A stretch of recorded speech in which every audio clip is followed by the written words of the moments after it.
فرزند زہرا یہ حالات برے ہیں۔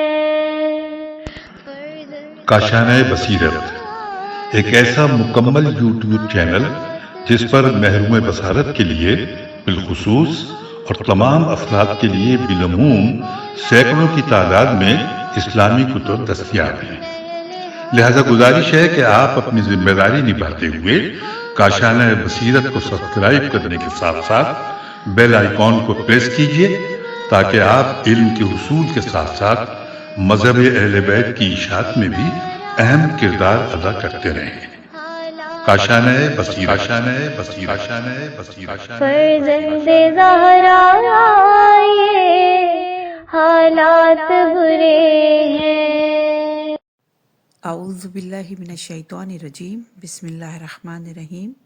السلام علیکم ورحمۃ اللہ وبرکاتہ۔ کاشانہ بصیرت کے یوٹیوب چینل سے سیدہ طاہرہ عباس جعفری ایک نئی کتاب کے ساتھ حاضر خدمت ہیں۔ اصحاب یمین، خوبصورت کتاب، خوبصورت نام، حسین بخش جاڑا صاحب کی یہ کتاب ہے۔ کتاب میں کوئی پیش لفظ، کوئی فہرست نہیں ہے، آپ سب کی آسانی کے لیے بیان کرتے ہیں کہ یہ کتاب 7 باب پر مشتمل ہے۔ باب اول صفحہ نمبر 1 سے شروع ہو رہا ہے جو کہ صفحہ نمبر 138 پر ختم ہو رہا ہے۔ باب اول میں ان اصحاب کا ذکر ہے جو کربلا میں شہید ہوئے۔ یہ اصحاب بنی ہاشم سے تھے۔ باب دوم صفحہ نمبر 139 سے شروع ہو رہا ہے، اختتام 198 صفحے پر ہو رہا ہے۔ اس باب میں ان اصحاب کا تذکرہ ہے جو بنی ہاشم میں سے تھے اور سید الشہداء کے ساتھ شہید ہوئے۔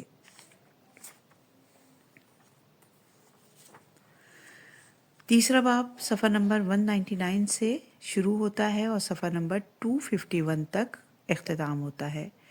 اس باب میں وہ اصحاب شامل ہیں جنہوں نے کربلا سے پہلے یا بعد میں شہادت پائی۔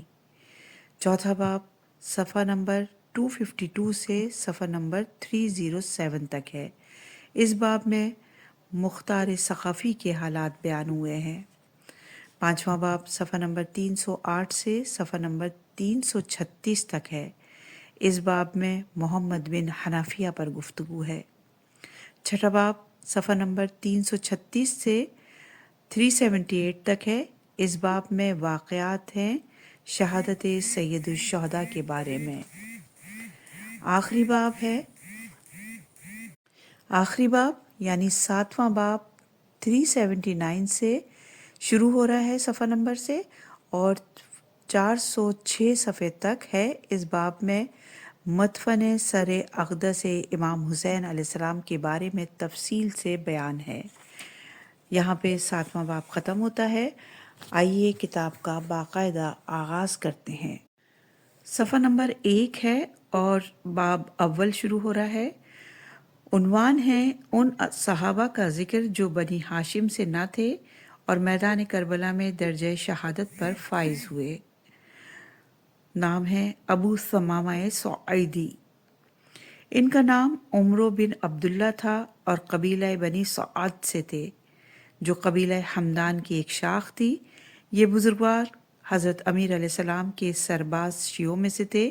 چنانچہ تمام جنگوں میں یہ آپ علیہ السلام کے ہم رکاب رہے اور آپ علیہ السلام کی شہادت کے بعد حضرت امام حسن علیہ السلام کی غلامی میں رہے۔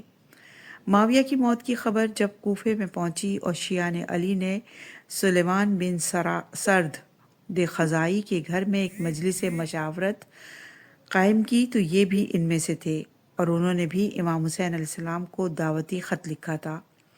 حضرت امیر مسلم جب کوفے میں تشریف فرما ہوئے تو اسلحہ جنگ کی خریداری پر بھی انہی کو معین کیا گیا اور باہر سے جو اموال آتے تھے ان کی وصولی بھی ان کے ذمے تھی۔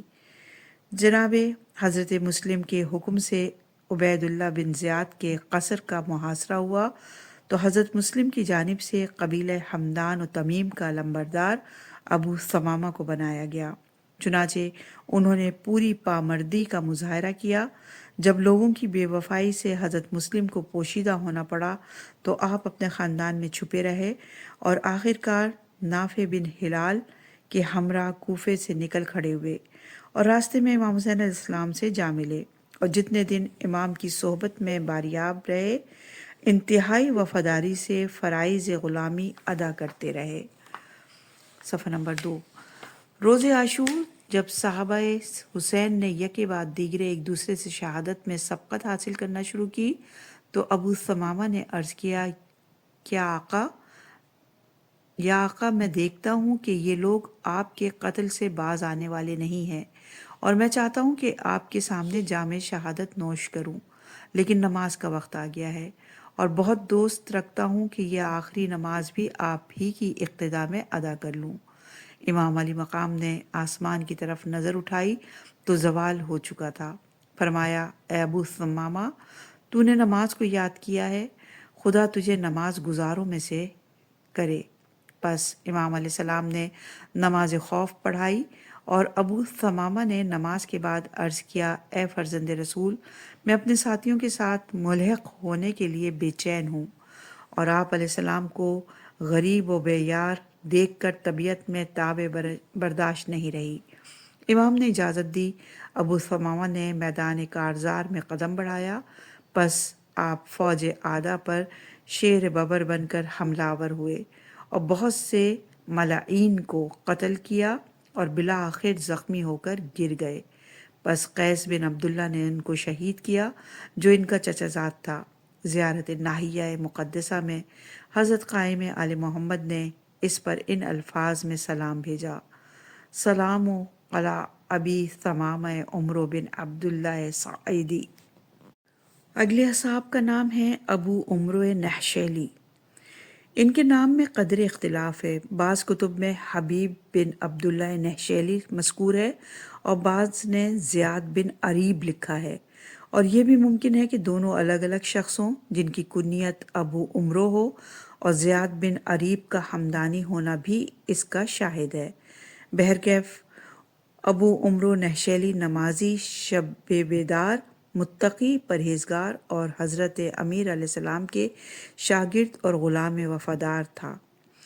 باروایت ابن نما بن کاہل کے غلام مہران نامی سے مروی ہے کہ میں نے روز عاشور ایک شخص کو دیکھا جو برق کے شرر بار بن کر قوم اعداء پر اس شدت سے حملہ کرتا تھا کہ فوجیں اس کے سامنے نہ ٹھہر سکتی تھیں، اور بشبہ شجاعت اور شہامت کے اس بپھرے ہوئے شیر کی گونج سن کر بڑے بڑے بہادروں اور نامی گرامی شہزور جوانوں کے پتے پانی ہو جایا کرتے تھے، پس وہ اس کے حملے کے وقت بھیڑوں کی طرح سہمے ہوئے معلوم ہوتے تھے۔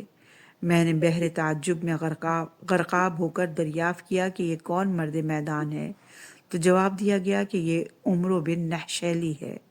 میدان کارساز میں انہوں نے اپنی شجاعت کا لوہا منوایا، بہت سے ملاعین کو تہ تیغ کر کے ایک مرتبہ امام عالی مقام کی زیارت کے لیے پلٹ آئے اور سلام کر کے دوبارہ واپس جا کے مصروف جہاد ہوئے۔ ان کے کشتگان کی تعداد کو ضبط نہیں کیا گیا۔ آخرکار عمرو بن نہشل کے ہاتھوں جام شہادت نوش فرما کر ملک بقا کی طرف روانہ ہوئے۔ صفحہ نمبر 3 ہے۔ اگلے صحاب کا نام ہے ابراہیم بن حسین۔ بعض کتب معتبرہ میں اس بزرگوار کو شہدائے کربلا میں شمار کیا گیا ہے، اور اس کے شہدائے کربلا میں ہونا اس سے بھی ثابت ہے کہ امام حسین علیہ السلام نے آخری استغاثہ میں جب اپنے اصحاب کو نام لے کر پکارا تو ان میں ابراہیم بن حسین کا نام بھی آتا ہے۔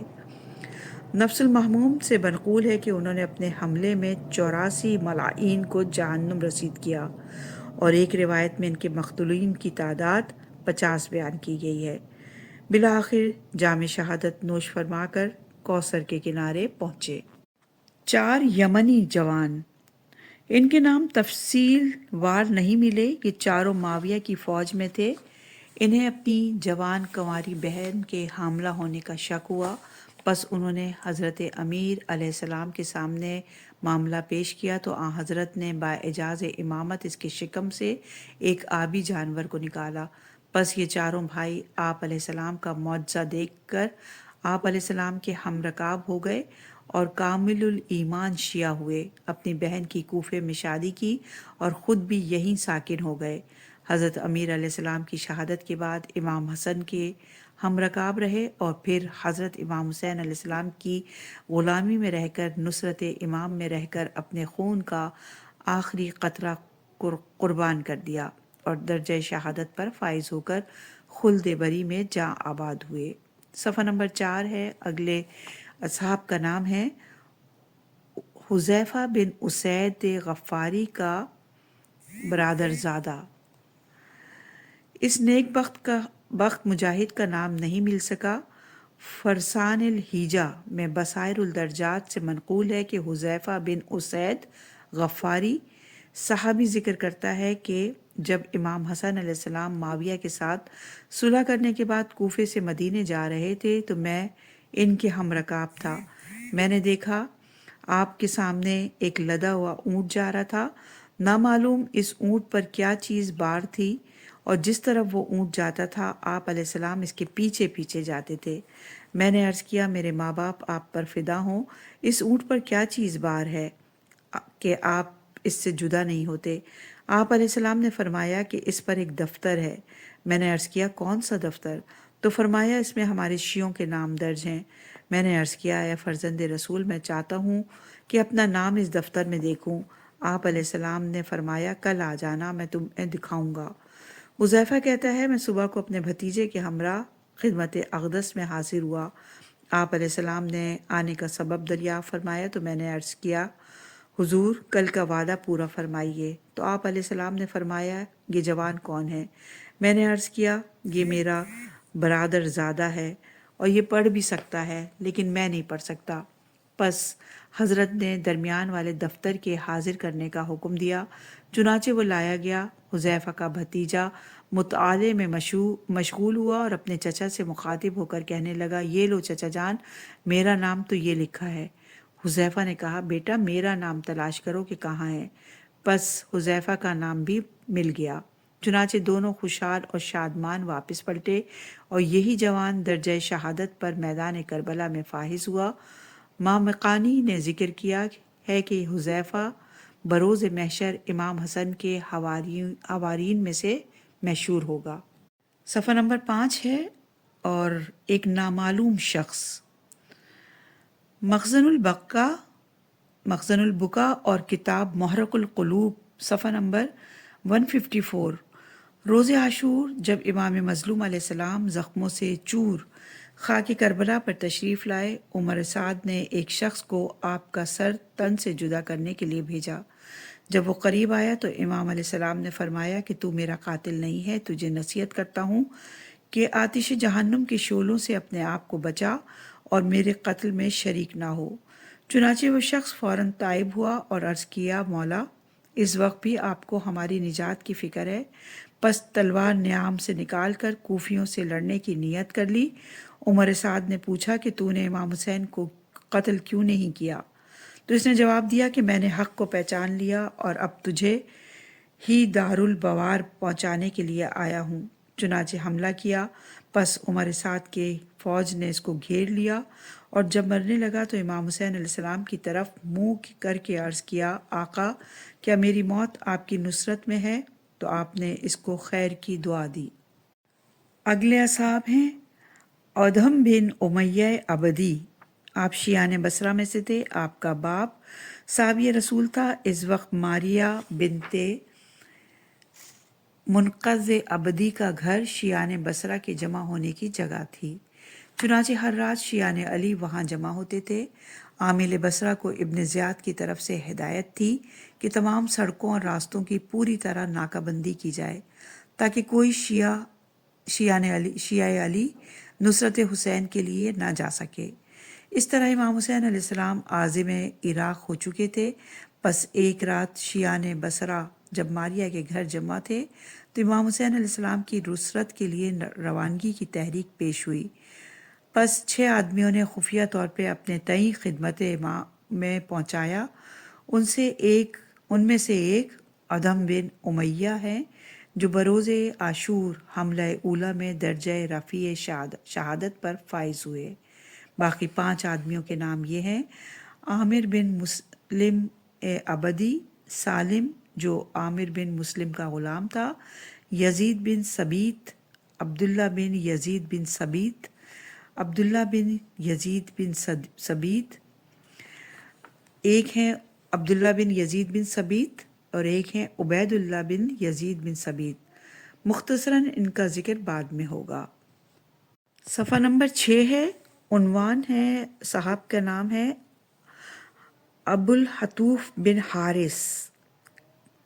یہ شخص اس کا بھائی سعد بن حارث فوج اشقیہ میں سے تھے اور خوارج میں شمار ہوتے تھے۔ جب امام علیہ السلام نے استغاثہ کی آواز بلند فرمائی اور خیمہ ہائے اہل بیت سے بچوں اور بیویوں کے گریے کی آواز بلند ہوئی تو ان دونوں بھائیوں کی قسمت نے یاوری کی اور آپس میں مشورہ کیا کہ بلا شک جب حسین ہمارا پیغمبر زادہ ہے تو اس کو قتل کر کے ہم اس کے نانا کی شفاعت کے حقدار نہیں ہو سکیں گے۔ پس تلواریں درمیان سے نکال کر آمادہ نصرت فرزند رسول ہوئے اور ایک جماعت کثیر کو فی النار کرنے کے بعد جام شہادت نوش فرمایا۔ صفحہ نمبر 6 ہی ہے۔ اگلے اصحاب کا نام ہے ابو الشعثاء الکندی۔ ان کا نام یزید بن زیاد بن مہاجر ہے اور قبیلہ کندہ کا فرد فرید ہے۔ شہ سواری اور فن تیر اندازی میں اپنی نظیر آپ تھا اور اپنے دور کا عالم اور محدث تھا۔ علاوہ بری نہایت شریف مرد میدان اور دلیر تھا۔ قبل اس کے کہ لڑائی کی نوبت حضرت سید الشہداء تک پہنچے، تلوار میان سے نکال کر دشمنان دین پر حملہ آور ہوا۔ جب اس کے گھوڑے کے پیر کاٹ دیے گئے تو امام پاک کے سامنے دو زانو ہو کر بیٹھ گیا اور تیر اندازی شروع کی۔ ان کے سامنے ترکش میں 100 تیر تھے اور سوائے 5 تیروں کے سب نشانے پر لگے۔ زیارت ناحیہ مقدس میں حضرت قائم آل محمد نے اس پر بھی نام لے کر سلام کیا۔ جب یہ شخص تیر مارتا تھا تو امام علی مقام علیہ السلام اس کو دعا فرماتے تھے اور صرف تیروں سے ہی 5 ملائین کو فی النار کیا اور اس کے کل مقتولین کی تعداد 40 سے اور کچھ اوپر بیان کی گئی ہے۔ آخرکار درجہ شہادت پر فائز ہوا۔ صفحہ نمبر 7 ہے، اسد کلبی۔ جب سید الشہداء نے آخری استغاثہ بلند کیا تو انصار میں سے جن 15 آدمیوں کو نام لے کر پکارا ان میں سے ایک اسد کلبی بھی ہیں اور اس سے معلوم ہوتا ہے کہ یہ بھی سید الشہداء کربلا میں سے تھے۔ اس کے علاوہ کہیں صراحت سے ان کے متعلق کچھ نہیں ملتا۔ امام علی مقام کے الفاظ ابو مخنف سے اس طرح منقول ہیں: حسین نے دائیں بائیں دیکھا تو اپنے انصار میں سے کوئی نظر نہ آیا مگر یہ کہ ان کے چہرے سے مٹی سے اٹے پڑے تھے اور موت نے ان کی آخری ہچکی بھی ختم کر دی تھی۔ پس آپ علیہ السلام نے آواز دی: اے مسلم بن عقیل، اے ہانی بن عروہ، اے حبیب ابن مظاہر، اے زہیر ابن قین، اے یزید بن مہاجر، اے یحییٰ بن کثیر، اے نافع بن ہلال جملی، اے ابراہیم بن حسین، اے عمر بن مطاع، اے اسد کلبی، اے عبداللہ بن عقیل، اے علی اکبر، اے مسلم بن اوسجہ، اے داؤد بن ترمہ، اے حر ریاحی، اے میدان کارزار کے بہادروں، اے صاحب، اے اسرۂ حرب و ضرب کے شہ سواروں، کیا ہو گیا ہے کہ میں تمہیں بلاتا ہوں اور تم تو جواب نہیں دیتے، پکارتا ہوں اور تم سنتے نہیں؟ کیا تم محو خواب ہو کہ تمہاری بیداری کی امید کروں، یا تمہاری محبت میں تبدیلی واقع ہوئی ہے کہ نصرت نہیں کرتے؟ یہ دیکھو تمہارے مرنے سے رسول کی شہزادیاں بے حال ہو چکی ہیں۔ اے غیوروں، اپنی نیند سے اٹھو اور ان کمینوں کو حرم رسول سے ہٹاؤ۔ ہاں بخدا تمہیں موت نے لے لیا ہے اور خائن زمانے نے تمہارے ساتھ دھوکہ کیا، ورنہ تم میری نصرت سے کوتاہی نہ کرتے اور نہ میری نصرت سے کنارہ کرتے۔ پس ہم تمہارے لیے غمزدہ ہیں اور تمہارے ساتھ ملنے والے ہیں۔ ہم اللہ کے لیے ہیں اور اسی کی طرف ہماری بازگشت ہے۔ صفحہ نمبر 9 ہے اور اصحاب کا نام ہے اسلم بن عمرو ترکی غلام تھا یہ شخص حضرت امام حسین علیہ السلام کا غلام تھا. اس کو آپ نے امام حسن کی شہادت کے بعد خرید لیا تھا اور پھر امام زین العابدین علیہ السلام کو بخش دیا تھا. اس کا باپ ترک تھا اور یہ غلام قاری قرآن اور امام علی مقام کا منشی بھی تھا. مکہ سے مدینہ اور وہاں سے کربلا تک آپ کے ہم رکاب رہا. جب روز عاشور لڑائی کی آگ بھڑک اٹھی تو اس نے امام سے اذن جہاد طلب کیا. آپ نے فرمایا میرے فرزند سجاد سے اجازت لو. چنانچہ اس نے اپنے آقا امام سجاد سے اجازت طلب کی اور اہل حرم کو سلام کیا اور تلوار نیام سے نکال کر میدان میں پہنچا اور ایک ہی حملے میں 70 نابکاروں کو تہہ تیغ کیا. امام سجاد نے اپنے غلام کے جوہر شجاعت ملاحظہ فرمانے کے لیے خیمے کا دامن بلند کیا اور داد شجاعت دی. ترکی غلام کا فی جہاد کرنے کے بعد ایک دفعہ پھر خیام کی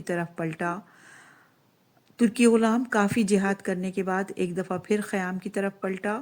امام سجاد کی خدمت میں پہنچا اور اپنے آقا کو دوبارہ سلام کرنے کے بعد پھر میدان کارزار میں مشغول جہاد ہوا.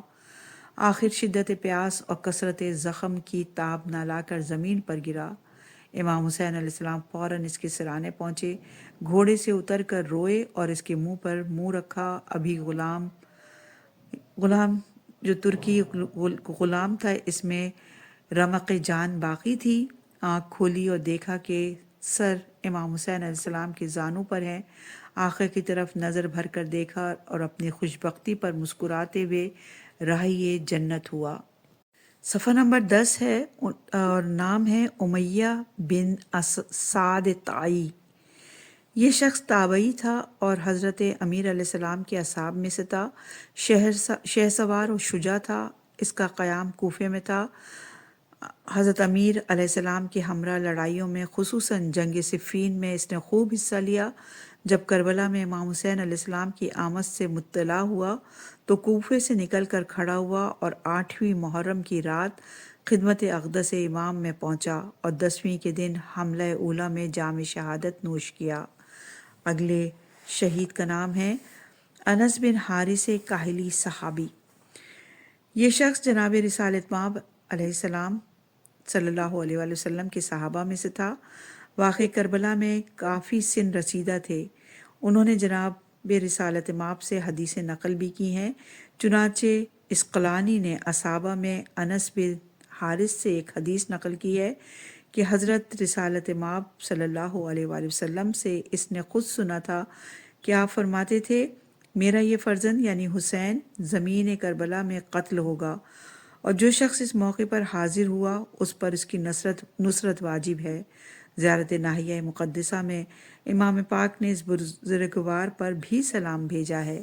جب امام حسین علیہ السلام نے اس بزرگوار کو ابن سعد کے ارادوں سے اطلاع پانے کے لیے بھیجا تو اس نے عمر بن سعد کو سلام نہ کہا. ابن سعد نے پوچھا کہ تو نے مجھے سلام کیوں نہیں کہا؟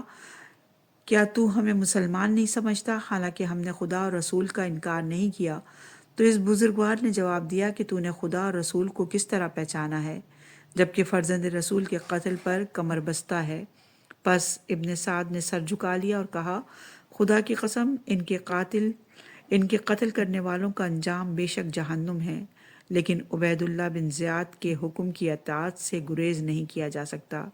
بہرکیف اس بزرگوار نے روز عاشورہ اجازت جہاد حاصل کی اور بحر جنگ میں غوطہ زن ہوا اور ضعیفی اور بڑھاپے کے باوجود ایسی جرأت اور ہمت سے حملہ کیا کہ روح صفت انسانوں کے درمیان گونجتا ہوا شیر معلوم ہوتا تھا. آخر 18 ملائین کو تہہ تیغ کر کے جام شہادت نوش کیا. اگلے صحابہ انیس بن معقل اصبہی ابن شہر عاشوب اور دوسرے محققین نے ان کو بھی شہدائے کربلا کی فہرست میں ذکر کیا ہے. انہوں نے 20 سے زیادہ ملائین کو فی النار کر کے جام شہادت نوش کے فرمایا. اس کے علاوہ ان کے متعلق اور کچھ معلوم نہ ہو سکا. اگلے اصحاب کا نام ہے بریر بن خزیر حمدانی. یہ بزرگوار قبیلہ حمدان سے تھے. کوفے میں سکونت پذیر تھے. سید الشہداء کے بزرگ ترین صحابہ میں سے ان کا شمار ہوتا ہے۔ عبادت گزاروں، پرہیزگاروں اور زہداء میں سے آپ صف اول میں تھے۔ ان کو سید القرا کے لقب سے پکارا جاتا تھا۔ نیز حضرت امیر علیہ السلام کے حوارین اور اشراف کوفہ میں شمار ہوتے تھے۔ ان کی وہ کتاب جس میں امیر المومنین علیہ السلام اور امام حسن کے قضا یا و احکام انہوں نے جمع فرمائے اصول معتبرہ میں شمار ہوتی ہے۔ عمرو بن عبداللہ سبعی ہمدانی جن کی کنیت ابو اسحاق تھی، ان کے بھانجے تھے جو امام سجاد کے وفادار ہم نشینوں میں سے تھے۔ ابن خلکان سے وافیات العیان میں ان کی ولادت خلیفہ ثالث کے زمانے خلافت میں مذکور ہے۔ متعدد صحابہ رسول سے ان کو استفادہ حدیث کا موقع ملا اور ان سے بہت کچھ روایات منقول ہوئیں، اور ان کی وفات 127 ہجری یا 128 ہجری یا 129 ہجری میں بیان کی گئی ہے۔ اختصاص شیخ مفید اور مجموع البحرین سے منقول ہے کہ شب شہادت امیر علیہ السلام ان کی ولادت ہوئی۔ امام سجاد کی غلامی کا یہ اثر تھا کہ عبادت خدا میں ساری رات گزار دیا کرتے تھے، حتیٰ کہ 40 برس متواتر انہوں نے صبح کی نماز عشاء کے وضو سے پڑھی اور ہر رات ختم قرآن کرتے تھے۔ عبادت و زہد کے لحاظ سے یکتائے روزگار تھے اور فریقین کے نزدیک نقل حدیث میں نہایت قابل وثوق تھے، اور 90 سال کی انہوں نے عمر پائی۔ ابن خلکان کی روایت کے مطابق حسین بن ہاشم ابو عثمان دوری سے نقل کرتا ہے کہ میں نے ابو اسحاق سبعی سے سنا ہے کہ بچپنے کے زمانے میں باپ کے کندھوں پر سوار ہو کر ایک دفعہ بروز جمعہ مسجد کوفہ گیا۔ اس وقت میں نے حضرت امیر کو دیکھا کہ خطبہ جمعہ پڑھ رہے تھے اور آستین مبارک کو حرکت دے رہے تھے، تو میں نے اپنے والد سے دریافت کیا کہ آیا حضرت امیر کو گرمی زیادہ محسوس ہو رہی ہے کہ آستین مبارک کو ہوا حاصل کرنے کے لیے بطور پنکھے کے ہلا رہے ہیں؟ تو مجھے والد نے جواب دیا کہ حضرت امیر علیہ السلام کو سردی یا گرمی کی پرواہ نہیں ہوا کرتی، بلکہ قمیص کو صاف کر کے تشریف لائے ہیں اور وہ ابھی خشک نہیں ہوئی ہے، اور اس میں قمیص کے علاوہ ان کے پاس پہننے کے لیے دوسری قمیص نہیں۔ اب اس قمیص کو خشک کرنے کے لیے آستین کو حرکت دے رہے ہیں۔ ابو اسحاق کہتا ہے کہ میں نے جب چہرہ اقدس سے امیر المومنین کی زیارت کی تو آپ علیہ السلام کے سر اور داڑھی کے بال سفید تھے۔ ابو اسحاق سبعی کے متعلق یہ چند سطریں اگرچہ موضوع سے خارج تھیں لیکن خالی از فائدہ نہیں، لہٰذا بطور تفنن کے ان کو ذکر کر دیا گیا ہے۔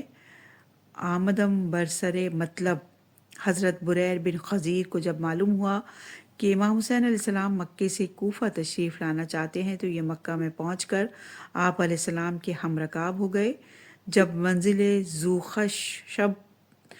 خشب پہ پہنچے اور دیکھا کہ حر نے راستہ روک لیا ہے تو یہ بزرگوار کھڑے ہو گئے اور عرض کیا ہے فرزند رسول، خدا کا احسان ہے کہ اس نے ہمیں آپ علیہ السلام پر جانثار کرنے کی توفیق مرحمت فرمائی تاکہ آپ کی محبت میں ہمارے اعضاء ٹکڑے ٹکڑے ہو جائیں اور کل بروز محشر آپ کے نعرہ بزرگوار کے سامنے ہم وفادار بن کر پیش ہوں اور وہ ہمارے شفیع ہوں۔ یقیناً پیغمبر کے نواسے کو ضائع کرنے والے چھٹکارا نہ پا سکیں گے، اور ان پر افسوس ہے اس دن کے لیے کہ جہنم میں ان کی گریہ وزاری اور ہائے وائے کی آواز بلند ہوگی اور ایسی بد کردار قوم پر اف ہو۔ 9 محرم کے دن یہ رات بریر اور عبد الرحمن بن عبد ربا انصاری دروازے خیمے پر کھڑے تھے، اور بریر نے خوش طبعی سے عبد الرحمن کو ہنسانا چاہا تو عبد الرحمن نے کہا بریر ایسی باتیں مت کیجیے، خدا کی قسم یہ وقت ایسی باتوں کے لیے موزوں نہیں ہے۔ تو بریر نے جواب دیا باخدا میری قوم میری جوانی اور بڑھاپے کے حالات سے آگاہ ہے کہ میں نے کبھی ہنسی مذاق سے دلچسپی نہیں لی، لیکن خدا کی قسم اب تو میں خوشی محسوس کر رہا ہوں کیونکہ میرے اور حوروں کے درمیان صرف اتنا فاصلہ رہ گیا ہے کہ ہم تلواریں لے کر حملہ آور ہوں اور دشمنان دین کے ہاتھوں مرتبہ شہادت پر فائز ہوں۔ جب اہل بیت اطہار پر پیاس کا غلبہ ہوا تو بریر نے عرض کیا آقا اگر اجازت ہو تو میں عمر بن سعد سے پانی کے متعلق بات چیت کروں۔ آپ نے اجازت دی۔ بریر عمر بن سعد کے پاس پہنچا لیکن سلام نہ کیا۔ ابن سعد نے پوچھا، ہے برادر ہمدانی، تو نے سلام نہیں کیا؟ کیا ہم مسلمان نہیں ہیں اور توحید و رسالت کا ہم اقرار نہیں کرتے؟ بریر نے جواب میں کہا، اگر تم لوگ اپنے دعوے کے مطابق مسلمان ہوتے تو اولاد پیغمبر پر اس قدر سختی نہ کرتے۔ کتے اور سور یہ پانی پئیں اور اولاد پیغمبر اور ان کے 9 سالہ بچے یعنی چھوٹے بچے پیاس کی شدت سے کراہتے رہیں، اور ہم تم خدا اور رسول کی معرفت کا دم بھی بھرتے ہیں۔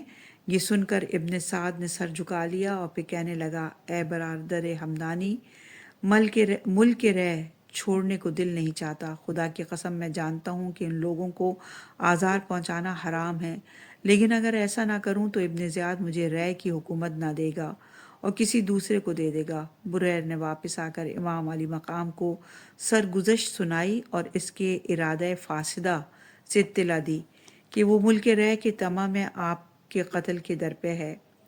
بحار الانوار سے مروی ہے کہ روز عاشور جب آپ علیہ السلام اتمام حجت کے لیے جناب رسالت مآب کے رہوار پر سوار ہو کر چند انصار کے ہمراہ روانہ ہوئے تو عمر سعد کے لشکر کے قریب پہنچ کر بریر کو تقریر کرنے پر مامور فرمایا۔ بریر بلند آواز، قادر الکلام اور معروف اور مشہور شخصیت کا حامل تھا۔ اس نے نہایت فصیح و بلیغ تقریر کی جس میں خوف خدا، حقوق اطرت طاہرہ اور اولاد پیغمبر کی موجودہ حالت تشنگی کو بیان کیا۔ انہوں نے جواب دیا، اے بریر، جب تک حسین ابن زیاد کی اطاعت کو قبول نہ کریں گے ہم باز نہ آئیں گے۔ بریر نے جواب دیا، یہ نہیں ہو سکتا کہ راستہ خالی کر دو تاکہ وہ واپس چلے جائیں۔ وائے ہو تم پر اے اہل کوفہ، ان خطوط کا مضمون بھول گئے جو تم امام میں پاک کی طرف لکھ چکے ہو کہ ان میں خدا کو شاہد بنا کر اپنی وفاداری کا عہد تم نے کیا تھا۔ وائے ہو تم پر، تم نے اہل بیت کو پہچانا اور ان کے لیے جان و مال کی قربانی کا عہد کیا، لیکن وہ تشریف لائے تو تم ان کو ابن زیاد کے حوالے کرتے ہو اور ان کا پانی بھی بند کرتے ہو۔ کس قدر پیغمبر کی وصیت سے ان کی ذریت کے حق میں برابر برا برتاؤ کر رہے ہو۔ خدا تمہیں روز قیامت کی پیاس کا مزہ چکھائے، کیونکہ تم بدترین انسان ہو۔ قوم اشقیہ میں سے چند آدمی بولے، اے بریر، جو کچھ تو کہہ رہا ہے ہمیں کچھ پتہ نہیں۔ پس بریر نے کہا، اللہ کی حمد ہے، ہمیں تمہاری بد باطنی سے مزید اطلاع ہو گئی۔ پھر آسمان کی طرف منہ کر کے عرض کیا، اے پروردگار، تو گواہ ہے، ہم اس قوم کے افعال سے بیزار ہیں۔ اس جماعت کے نقصان اور زیان کا انجام خود انہی کو نصیب کر، تاکہ جب تیری بارگاہ میں حاضر ہوں تو ان پر غضبناک ہو۔ پس انہوں نے تیر برسانے کا شروع کیے اور زبان بکواس کشادہ کی، اور بریر امام کی خدمت میں پلٹ کر واپس ہو گئے۔ لوائج اشجان کتاب کا نام ہے، سے منقول ہے کہ لشکر ابن سعد کی طرف سے بریر کو جو جواب ملا وہ یہ تھا کہ حسین اس طرح پیاسا رہیں گے جس طرح اس سے پہلے حضرت عثمان پیاسے رہے تھے۔ جب بات یہاں تک پہنچی تو امام علیہ السلام نے فرمایا، بریر واپس جاؤ۔ پھر آپ نے خود بنفس نفیس خطبہ دیا جس میں اتمام حجت فرمائی۔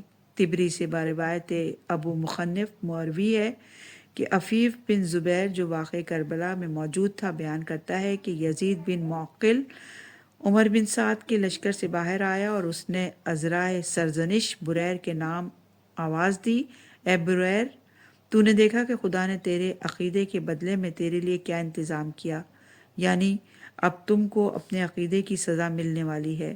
بریر کو یہ سن کر جوش آیا اور فرمانے لگے، خدا نے اپنے کرم سے میرے لیے خوب انتظام فرمایا اور تیرے لیے برے انجام کا انتظام کیا۔ یزید بن معقل بولا، تو جھوٹ کہتا ہے، کیا تجھے یاد ہے کہ بنی دودان کے کوچے میں جب میں اور تو اکٹھے جا رہے تھے تو نے کہا تھا حضرت عثمان ایسے اور ویسے تھے، اور معاویہ کے متعلق کہا تھا کہ وہ گمراہ ہے اور ان کے پیچھے چلنے والے بھی گمراہ ہیں، اور حضرت علی ابن ابی طالب امیر المومنین امام برحق اور پیشوائے ہدایت ہیں۔ بریر نے جواب دیا، بے شک میں گواہی دیتا ہوں کہ یہ لفظ میرے ہیں اور میرا عقیدہ اب بھی وہی ہے۔ یزید بن معقل نے کہا، میں گواہی دیتا ہوں کہ تو جھوٹا اور گمراہ ہے اور تجھے اشتباہ ہے۔ بریر نے کہا، آؤ پھر میں اور تو مباہلہ کر لیں تاکہ خدا کی طرف سے سچے کے حق میں فیصلہ ہو جائے، اور مباہلے کی صورت یہ ہے کہ ہم نہایت عجز و زاری اور تضرع اور انکساری کے ساتھ خدا کے سامنے اپنی عبادت پیش کریں اور دعا مانگیں کہ وہ سچے اور جھوٹے کے درمیان فرق کر دے، پھر اپنے اپنے لشکر سے جدا ہو کر دونوں لشکروں کے درمیان آ جائیں اور لڑیں تاکہ دوست دشمن دیکھ لے، جو جھوٹا ہوگا وہی مقتول ہوگا۔ پس بریر اور یزید بن معقل دونوں لشکروں کے درمیان آ گئے اور ہاتھ بلند کر کے ایک دوسرے کے حق میں نفرین کی کہ اے خدا تو اپنی لعنت جھوٹے پر نازل فرما اور اسے ذائقہ موت نصیب کر۔ پس پہل یزید بن معقل نے یہ کلمات کہہ کر اپنے پورے زور سے بریر کے سر پر تلوار کا حملہ کیا۔ اگر لوہے کے سندان پر یہ حملہ ہوتا تو وہ دو حصے ہو جاتا۔ پھر بریر نے خدا کا نام لے کر یزید بن معقل پر وار کیا۔ خدود یعنی جو لوہے کا ایک ٹوپی ہوتی ہے، جیسے یہاں پر ہیلمٹ ہوتا ہے، اس طرح کا خدود دو ٹکڑے ہو کر زمین پر گر گیا اور تلوار نے اس کے سر کی ہڈیوں میں جا قیام کیا کہ وہ گھوڑے پر سنبھل نہ سکا اور گھوڑے سے گرتے ہی واصل جہنم ہوا کہ ابھی تلوار کی دھار اس کے سر میں تھی اور قبضہ شمشیر بریر کے ہاتھ میں تھا۔ عفیف بن زبیر کہتا ہے کہ مجھے اب تک وہ منظر نہیں بھولتا اور میری آنکھوں کے سامنے وہ نقشہ موجود ہے کہ بریر تلوار کو آگے پیچھے کر کے اس کے سر سے نکال رہا تھا۔ جب تلوار کو اس کے سر سے نکال لیا تو بجلی کی طرح قوم اشقیہ پر ٹوٹ پڑا۔ قول مؤلف، اس واقعے سے یہ بات خوب ذہن نشین ہو گئی ہوگی کہ قاتلان حسین کا مذہب کیا تھا۔ مناقب بن شہر عاشوب سے منقول ہے کہ حر بن یزید رہائی کے بعد بریر میدان میں گئے اور رجس پڑھتے ہوئے شمشیر آبدار سے حملہ آور ہوئے۔ بریر کے رجس یہ اشعار کا مطلب یہ ہے کہ میں بریر بن خزیر ہوں اور تمہیں تہ تیغ کرنے میں مجھے کوئی نقصان نہیں، اور ارباب خیر کو معلوم ہے کہ میں اہل خیر سے ہوں، اسی طرح میرے اعمال خیر بھی اہل خیر کو معلوم ہیں، اور میں وہ ہوں کہ بپھرے ہوئے شیر میرے نعرے کی گونج سے لرزہ بر اندام ہو جایا کرتے ہیں۔ بس ایسا حملہ کیا کہ تلوار آبدار کو جس طرف حرکت دیتا تھا لوگ مقابلے کی تاب نہ لا کر سامنے سے بھاگ جاتے تھے، اور خستہ تن، تشنہ لب اور شکستہ ہونے کے باوجود 30 ملاعین کو دار البوار پہنچایا، اور بھاگنے والوں کو بلا بلا کر کہتے تھے، اے مومنوں کے قتل کرنے والوں میرے سامنے آؤ، اے مجاہدین بدر کی اولاد کے قاتلوں میرے قریب آؤ، اے اولاد رسول کے دشمنوں میرا مقابلہ کرو۔ ابو مخنف سے مروی ہے کہ ایسی طاقت سے لڑائی کی کہ میں رضی بن منقذ عبدی نے بریر پر حملہ کیا اور 1 گھنٹے تک ان دونوں میں لڑائی ہوتی رہی۔ آخرکار بریر نے اس کو پچھاڑ دیا اور اس کے سینے پر سوار ہو گئے۔ جب اس بد نہاد نے اپنے آپ کو شیر کے پنجے میں گرفتار پایا تو اپنے ساتھیوں کو آواز دی، چنانچہ کعب بن جابر ازدی بریر پر حملہ کرنے کے لیے آگے بڑھا۔ عفیف بن زبیر راوی واقعہ بیان کرتا ہے کہ میں نے کعب بن جابر کو آواز دی، تجھ پر ویل ہو، یہ وہی بریر بن خزیر ہے جو مسجد میں ہمیں قرآن پڑھاتا تھا، لیکن اس ملعون نے میری بات کی کوئی پرواہ نہیں کی اور اس زور سے بریر کی پشت پر نیزہ مارا کہ بریر کا منہ رضی بن منقذ کے منہ پر جا لگا۔ پس انہوں نے دانتوں سے ابن منقذ کی ناک کاٹ ڈالی، اسی طرح نیزہ پشت سے سینے تک نکل گیا اور اس ملعون نے تلوار سے بریر کی لاش کے ٹکڑے کر ڈالے۔ عفیف کہتا ہے کہ یہ واقعہ بھی آج تک گویا میری آنکھوں کے سامنے ہے۔ رضی بن منقذ اپنے کپڑوں کو جھاڑتا ہوا اٹھا اور ہاتھ اپنی کٹی ہوئی ناک پر رکھے ہوئے تھے اور اس ازدی ملعون کا شکریہ ادا کر رہا تھا۔ جب کعب بن جابر ازدی قاتل بریر کوفہ پہنچا اور اس کی بہن نوار کو اس کے فعل کی اطلاع ہوئی تو کہنے لگی تیرے اوپر وائے ہو، تو نے حسین بن فاطمہ کے خلاف جنگ میں حصہ لیا اور پھر سید القرا بریر بن خفی کو قتل کیا۔ بے شک تو نے ایک امر عظیم کا ارتکاب کیا، بخدا مرتے دم تک تجھ بدبخت کے ساتھ کلام نہ کروں گی۔ بیان ابھی جاری ہے، انشاءاللہ کہ اگلی ریکارڈنگ میں اسے آگے بڑھائیں گے۔